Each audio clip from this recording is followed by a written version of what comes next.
İran televiziyasında açıq etiraf, Qasım Süleymani Qarabağın Ermənistan tərəfindən işğal edilməsinə dəstək vermişdi.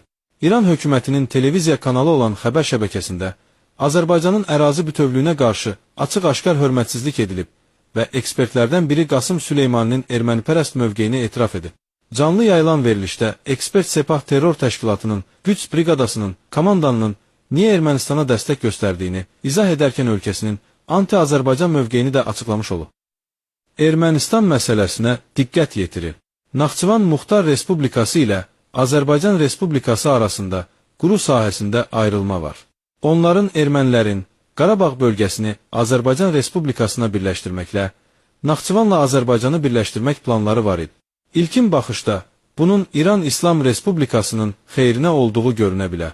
Ancaq bunun arxasında məkrli plan var idi.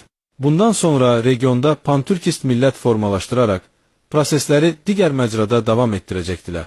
Lakin Qasım Süleymani bunun qarşısını aldı, deyə ekspert vurğulayır. Həmin ekspertin Qarabağı Ermənistanın adına çıxması da xüsusən diqqət çəkir. Digər tərəfdən, İranşünas erməni alimi Vardan Voskanyan da həmin ekspertin Qasım Süleymaninin Qarabağın işğalında ölkəsinə etdiyi köməkləri təsdiqləyib.